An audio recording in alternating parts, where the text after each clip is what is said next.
Here's how they hook you, right? They told you to love yourself. But what they didn't tell you is that the version they wanted you to love was already dying. They said, accept your body. But what they didn't say was that it was a body built by trauma, by convenience, by survival loops, leaving you all inflamed, addicted, and docile. And now they out here parading this thing in plain sight like some gospel. Love what killed you and hate anyone who reminds you that healing is still possible. So let me say this to all my cancel culture people. This is not body positivity. This is body poverty. And you're being taxed in silence just for daring to want more. Now, I get how this hurts, and it's a very touchy subject. So let me speak from experience so I don't come off like a judgy hypocrite. And I'm going to say it because I can relate. And I used to be proud of surviving in a body that was slowly failing me. Think about that. I wore the dad bod like a badge, told jokes to hide the shame because I was shamed. Said I'm comfortable while praying in silence that I wouldn't die young. So now I wasn't proud. I was numb. And yet the culture handed me a reason to stay there. They said things like, be kind to yourself. And I was. So kind that I let myself rot in peace. You see, I didn't need kindness. I needed confrontation.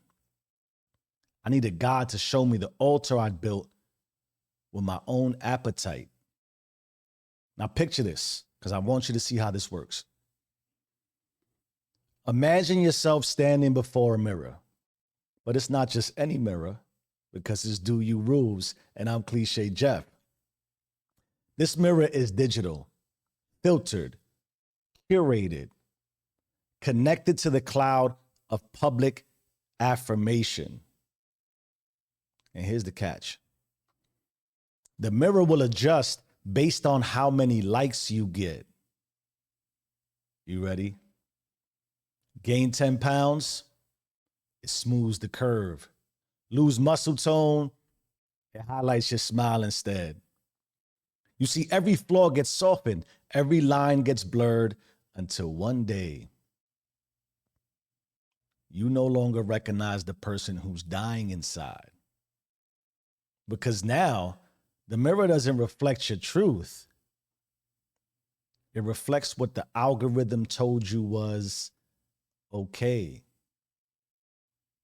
And now your soul is screaming,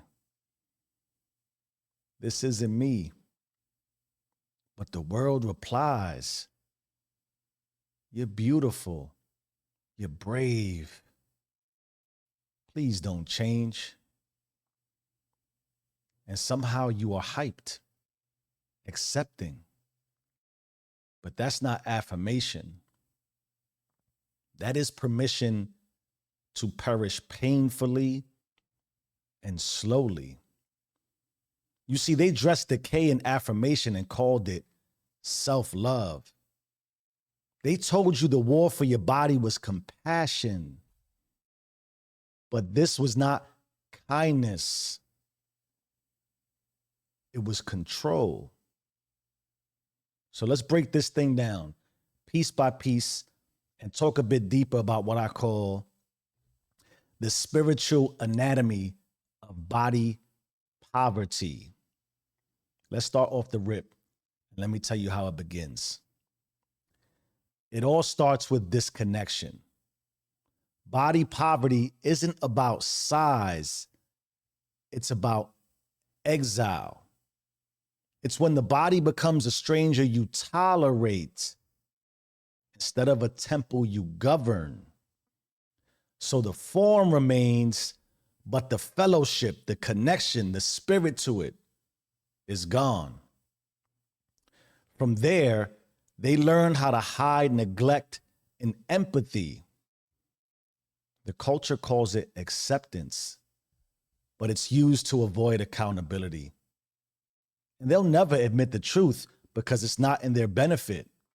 Because the truth is that real compassion leads to conviction, not complacency. Then they went ahead and rewrote self-love into self-abandonment. Hear those words. Wrapped it in cozy language so you repeat it to yourself. This is just how I am became the code for I've stopped believing I can resurrect. And finally, they weaponized weakness against your spirit. Because you see, a weak body slows down your assignment. A body in decay cannot carry divine instruction with stamina. And a man or woman who forfeits their flesh to comfort will eventually forfeit their crown to convenience. So hear me out, look around, and tell me this. Where are the ones who treat their body like a covenant, who remembers their source while stewarding their strength? I'll wait. And let me say this clear. I mean, all the way clear. You don't owe anyone your death in exchange for their comfort. You are not obligated to affirm a culture that normalized decay. You are not obligated to celebrate your old tombstone just because they etched it with glitter. You are allowed to be strong. You are allowed to be disciplined. You are allowed to reclaim your flesh as evidence of spiritual resurrection.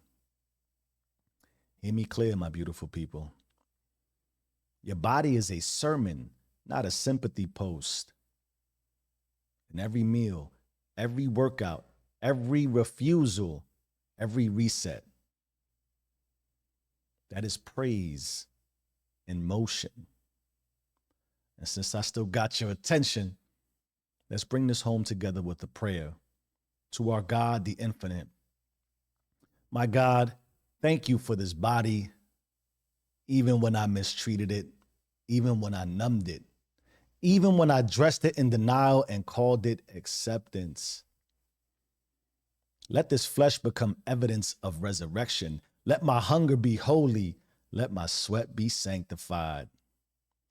Strip me from every narrative that called comfort a covenant. I don't want empathy that enables. I want mercy that transforms.